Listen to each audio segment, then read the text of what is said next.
Você acredita que um lugar pode absorver o que acontece dentro dele?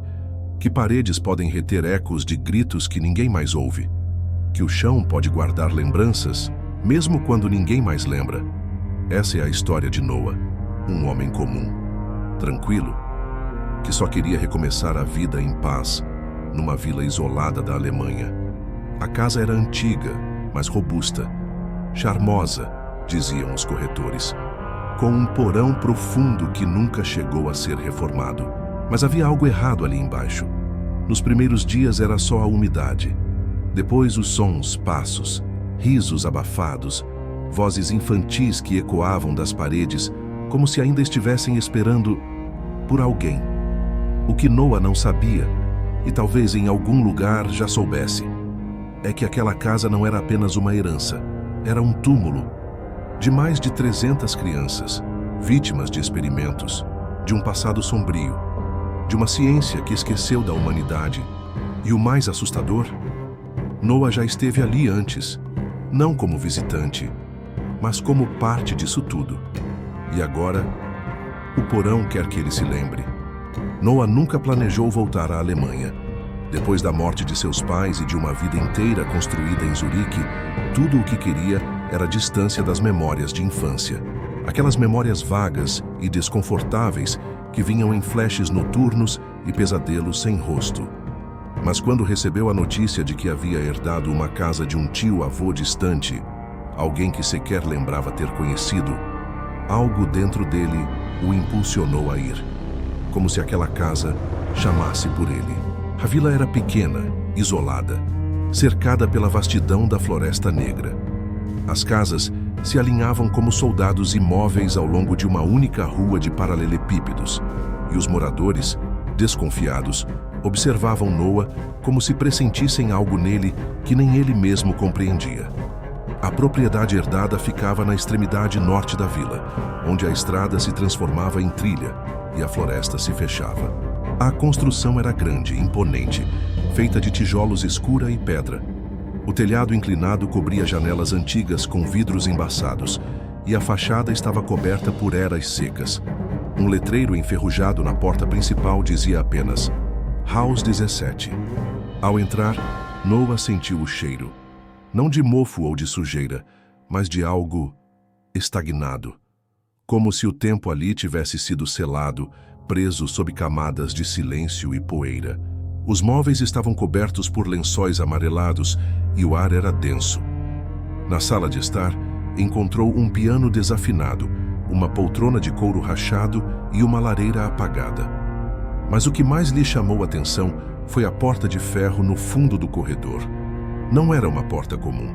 Tinha trancas pesadas, uma pequena grade na altura dos olhos e degraus que desciam em espiral. O porão, o corretor havia mencionado o espaço. Um velho porão de armazenamento, nada demais, mas não o havia mostrado. Noah hesitou. Girou a maçaneta, empurrou a porta. Um rangido longo se espalhou pela casa.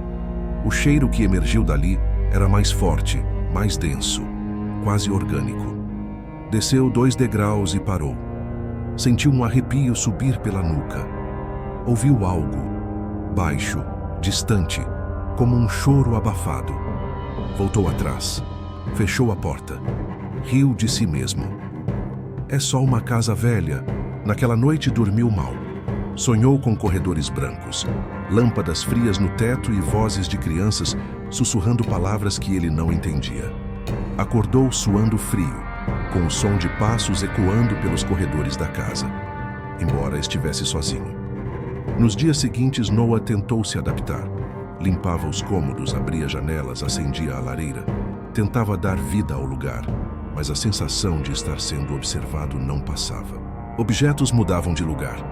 Riscos surgiam nas paredes do porão, como se alguém tentasse escrever algo ali dentro. Em uma madrugada, encontrou uma boneca antiga sentada na escada, encarando a porta do porão. Começou a investigar. Na prefeitura da vila, encontrou registros escassos sobre a casa. Nada oficial, mas um senhor idoso, o bibliotecário local, revelou com a voz trêmula. Essa casa não era só uma casa. Antes, nos anos de guerra, era uma base secreta do governo nazista. Faziam testes, com crianças. Disseram que era ciência, mas era tortura. Quantas? Noah perguntou. O velho hesitou. Mais de 300, e nenhuma saiu viva. A revelação caiu como uma pedra em seu estômago. Ao voltar para casa, Noah parou diante da porta do porão. Algo dentro dele queria descer. Precisava descer. Pegou uma lanterna, abriu a porta e começou a descer os degraus. A cada passo, o ar ficava mais frio. As paredes, mais apertadas. As sombras, mais densas. E então ouviu. Noah. Congelou. A voz era infantil, familiar, mas carregava um tom de mágoa. Apontou a lanterna para a escuridão e viu as marcas. Centenas de mãos pequenas, impressas nas paredes, como se as crianças ainda estivessem ali e esperassem por ele. Noah passou horas encarando aquelas marcas, pequenas mãos estampadas nas paredes de concreto, como gritos silenciosos que o tempo não conseguiu apagar. Algumas estavam disformes, outras sobrepostas, e havia em certos pontos unhas riscadas com força, sulcos que pareciam tentativas desesperadas de fuga. Ele não sabia há quanto tempo estava ali embaixo. O ar era espesso, pesado como fumaça invisível, e cada respiração doía. Mas não conseguia sair. Não enquanto sentia aquelas presenças. Porque não eram só vestígios. Elas estavam ali. A luz da lanterna começou a falhar. Um estalo. Outro. E então, apagou. O breu o engoliu. Noah recuou um passo, sentindo o degrau atrás do calcanhar. O silêncio era absoluto. Até que não foi mais. Uma canção. Baixa, antiga, cantada em uníssono por vozes infantis. Stille, stille, keiner spricht, sonst kommt der Mann und holt dich nicht. A melodia era doce, mas carregava algo errado, como se tivesse sido entoada em desespero. Noah reconheceu a língua. Alemão antigo, infantilizado, traduzia-se mais ou menos como silêncio, silêncio, ninguém fale, senão o homem vem e te leva sem falha.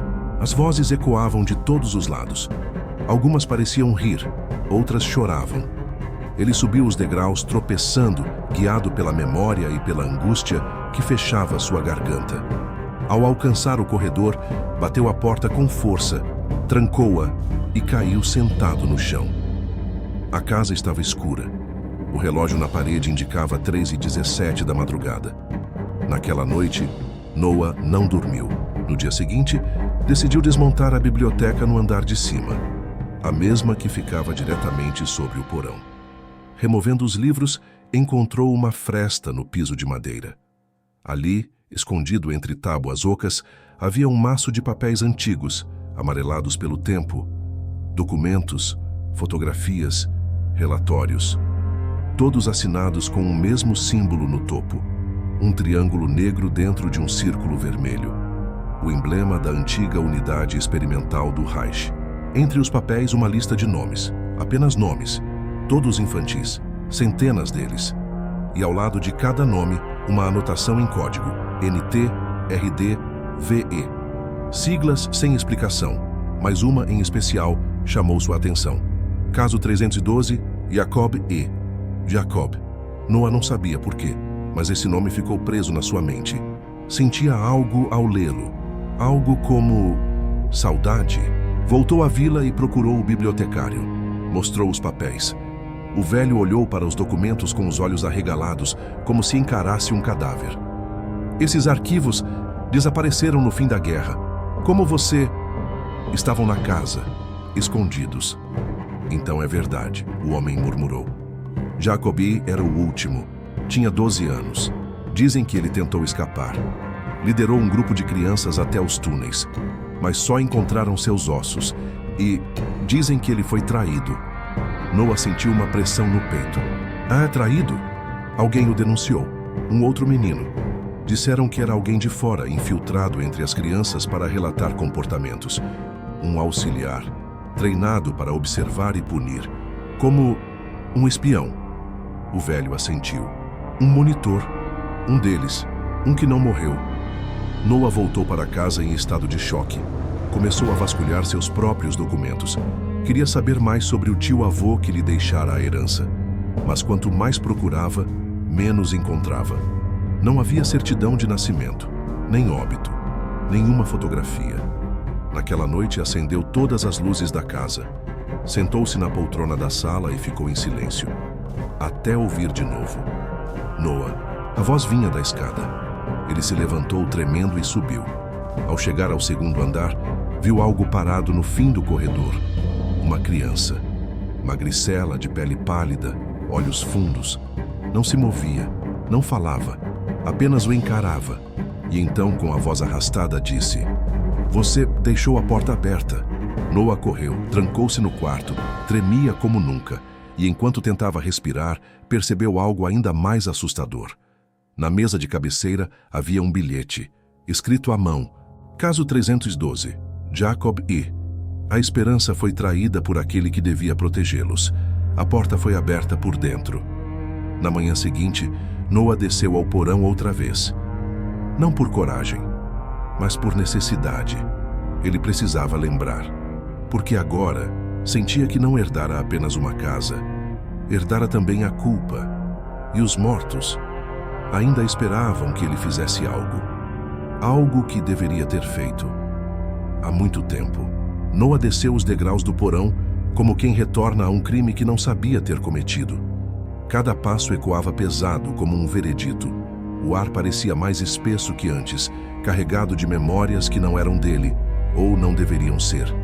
Levava consigo apenas uma lanterna e o bilhete encontrado na mesa de cabeceira, agora dobrado em 4 e guardado no bolso interno do casaco. No fundo do porão, algo o esperava. As marcas de mãos nas paredes pareciam ter se multiplicado, como se estivessem vivas, pulsando na pedra. Mas havia algo novo, um risco no chão de concreto, um símbolo, um triângulo negro dentro de um círculo vermelho, o mesmo dos documentos da biblioteca. E bem no centro do desenho havia um objeto, uma pequena caixa de madeira do tamanho da palma da mão, com uma dobradiça enferrujada. Noa se agachou. Abriu com cuidado. Lá dentro, envolto em um pedaço de pano velho, encontrou um crachá de metal. Tinha um número gravado, 213. Abaixo, um nome: Jacob Eberhard. O coração de Noa disparou. A cabeça girava. O nome que ouvira, lera e sonhara. Mas agora, em suas mãos, havia uma prova física. E então, algo explodiu em sua mente. Uma lembrança. Ele não a procurou. Ela o encontrou. Estava em um corredor de azulejos brancos. O som de passos militares ecoava. Estava vestido com roupas cinzas, segurando uma prancheta. Ao lado, um oficial de expressão dura apontava para um grupo de crianças sentadas no chão, sujas, apáticas. Esse e aquele ali. Os 3 fugiram ontem. Um deles é o líder, disse o oficial. E Noa, ou quem quer que ele tenha sido, respondeu. O de cabelo escuro. Jacob. É ele quem os influencia. O oficial assentiu. Anotou algo. Virou-se. E no momento seguinte, o som de um disparo ecoou pelo corredor. Jacob havia sido executado. Pelo que Noa dissera, ele caiu de joelhos no porão. Não podia ser real, não podia ter sido ele. Mas era. Ele reconhecia o tom da voz, a frieza, a obediência. Jacob morrera porque ele o entregou. A caixa caiu de suas mãos e por um instante, tudo ficou em silêncio. Até que uma nova canção ecoou pelas paredes. Ein kleiner Junge sprach die Wahrheit und wurde dafür zum Schweigen gebracht. Um menino disse a verdade e por isso foi silenciado. A lanterna piscou. 1, 2 vezes e apagou. Mas ao invés do breu, uma luz azulada começou a emanar das paredes. Fantasmas. Não figuras etéreas como nos filmes, mas projeções de algo profundo. Fragmentos de dor. 3 crianças. Jacob ao centro. 2 meninas às suas laterais. Todos olhavam para Noa. Nenhuma acusação, apenas tristeza. Você era nosso irmão, disse Jacob com a voz serena, e nos vendeu por medo. Noa tentou falar, mas a garganta falhou. O ar pesava, como se cada palavra fosse um fardo. Eu era um menino, murmurou finalmente. Eu obedecia ordens, mas sabia, respondeu uma das meninas. Sabia o que eles faziam, e mesmo assim nos deixou. A terceira criança aproximou-se, estendendo a mão. Dentro dela, uma fita vermelha. Noah a reconheceu. Ela usava aquela fita no cabelo, na lembrança. Pegou-a com dedos trêmulos. E foi então que percebeu. O símbolo no chão, o triângulo dentro do círculo, não era apenas um emblema do passado. Era um selo, uma âncora. Aquela casa não era apenas um laboratório. Era um altar para a repetição do trauma. Um lugar onde as culpas se encarnavam, onde os mortos não conseguiam partir, porque o traidor ainda vivia, ignorando a verdade. Mas agora, ele sabia. E ao saber, algo mudou. A luz sumiu. As crianças desapareceram. E no chão, onde antes estava o símbolo, havia agora uma palavra escrita em fuligem. Lembre-se. Noah subiu as escadas em silêncio. O dia começava a nascer, e pela primeira vez em semanas os pássaros cantavam. Na mesa da sala, encontrou uma nova página dos arquivos, uma folha que ele não lembrava de ter lido. No topo, em letras firmes, infiltrado de Deus 3, reeducado para a cooperação, confiável, promissor. Era ele, na vida passada, na pele do traidor. O sol atravessou a janela tocando a caixa de madeira sobre a mesa. E Noah entendeu. O passado não estava enterrado. Estava trancado ali. E agora ele era a chave. A partir daquela manhã, Noah passou a andar como quem carrega dois corpos, o seu e o de quem foi. O rosto de Jacob, ou o que restava dele naquela manifestação fantasmagórica, voltava em cada canto da casa. Não como uma aparição visível, mas em pequenos gestos, sombras e sons que pareciam se repetir exatamente do mesmo jeito, todos os dias, às mesmas horas. Os sinos da vila tocaram às 6. Noah estava de pé diante do porão. Não desceu. Ainda não. Acordara com o som de algo caindo no sótão. Um lugar que até aquele momento ele acreditava estar vazio. Subiu com a cautela de quem avança dentro da própria mente. O sótão era apertado, repleto de caixas velhas, em sua maioria trancadas. O ar tinha um odor metálico, como sangue seco. Uma única janela oval deixava entrar a luz cinzenta do céu de inverno. No canto, sobre uma mesa quebrada, algo brilhava.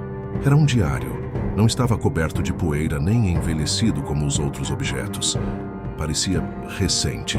Ao tocá-lo, Noah sentiu um choque leve, como se houvesse energia ali. Abriu na primeira página. Arquivo do projeto Wiederkehr, Unidade 17. Wiederkehr, retorno. As páginas seguintes estavam cobertas de anotações, diagramas de cérebros infantis, datas, números de série e nomes: Jacob, Anneliese, Greta, Thomas, todos eles, murmurou com os olhos queimando. Mas algo chamava a atenção. Em algumas páginas, os nomes estavam riscados com uma caneta azul. Em todas essas, um único comentário à margem: irrecuperável. Encerrar. Uma das páginas trazia a planta detalhada da casa, e ali, uma marcação circular no que deveria ser apenas um canto do porão, como uma sala secreta. Noah desceu as escadas correndo, como se algo dentro dele gritasse para não parar. Cada degrau era uma memória não sua, ou talvez agora fosse. No porão, passou os dedos pelas pedras frias da parede até ouvir um clique. Um painel deslizou, revelando uma abertura estreita. Um corredor subterrâneo. Dentro, a escuridão era absoluta, mas Noah continuou. Os passos reverberavam num túnel forrado de metal. As paredes estavam cobertas por inscrições. Nomes riscados, frases em alemão, desenhos infantis. No fundo, uma sala. No centro, uma cadeira. Ela tinha cintas nos braços e pernas. Estava voltada para uma enorme parede de vidro espelhado. Ao lado, uma mesa com registros médicos, temperatura, reações, testes de estímulo elétrico, na parede fotografias.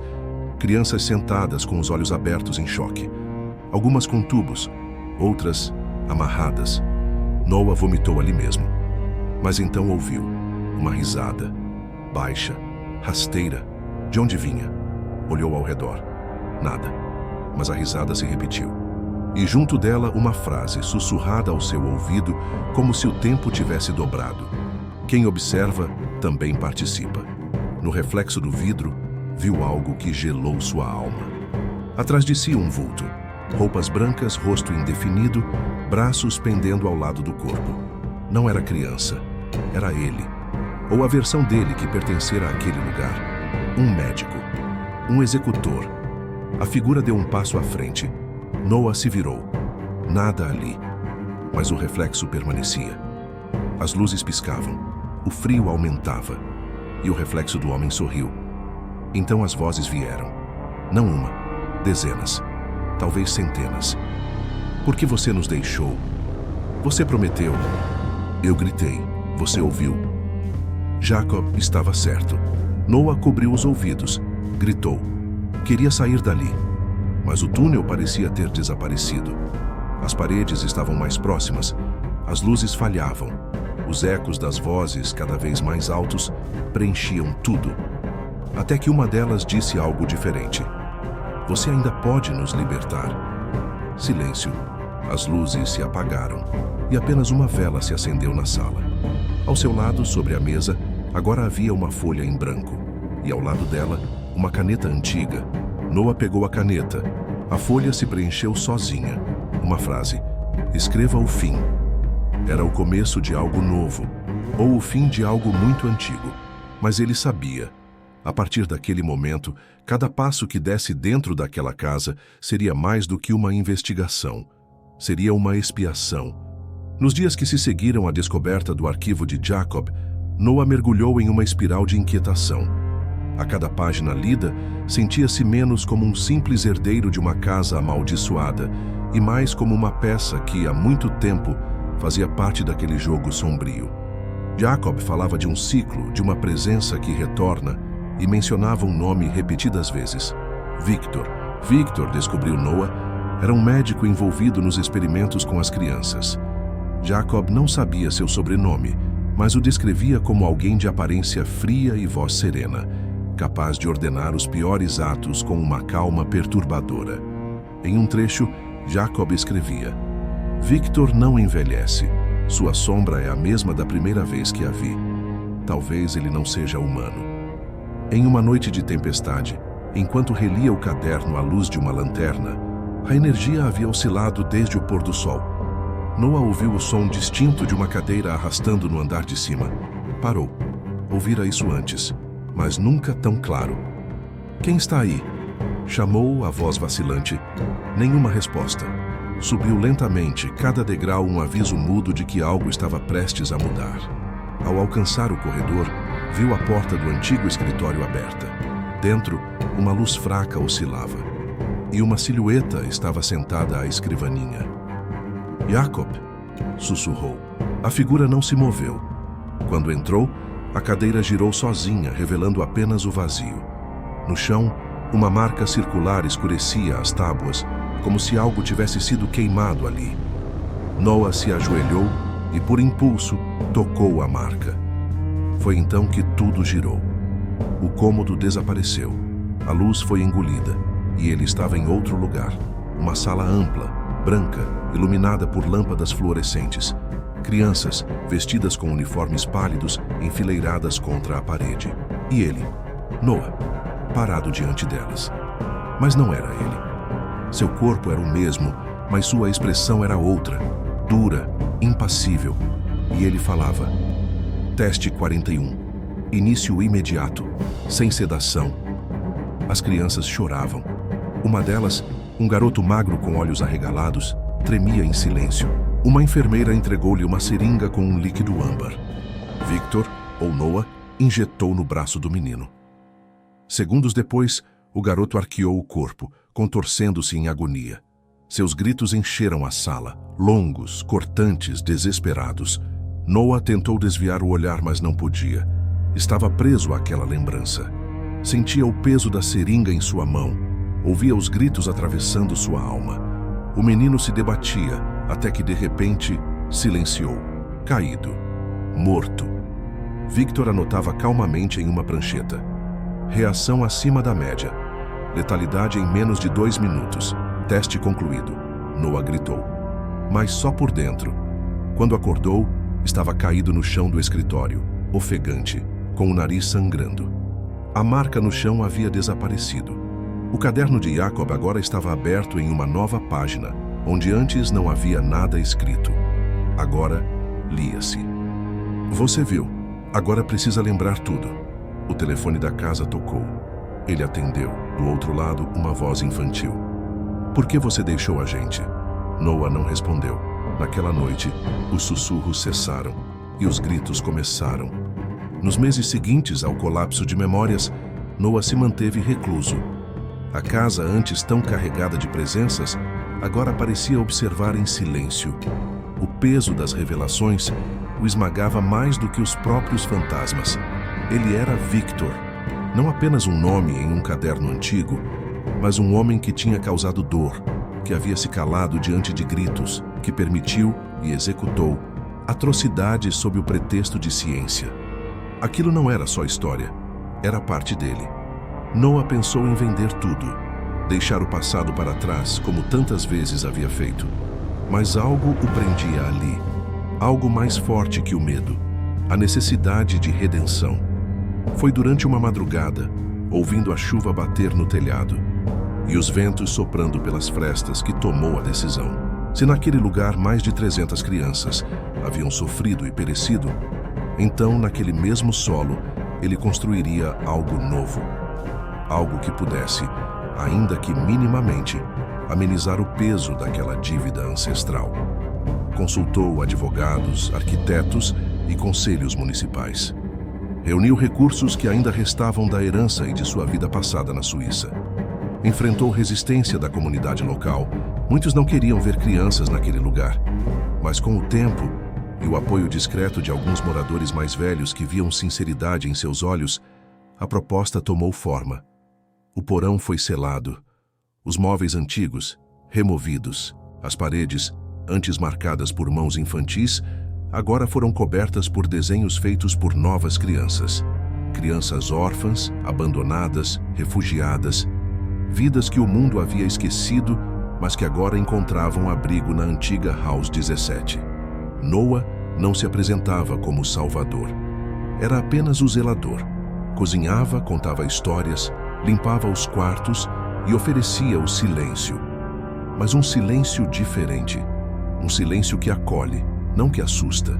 Às vezes, no fim da noite, sentava-se na varanda da casa com uma xícara de chá nas mãos e observava as estrelas.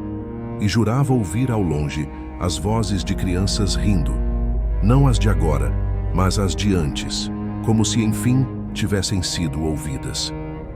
Na última página do diário de Jacob, que mantinha em sua cabeceira, Noah escreveu: Não posso mudar o que fiz como Victor, mas posso honrar cada uma das vidas que se apagaram por minha causa.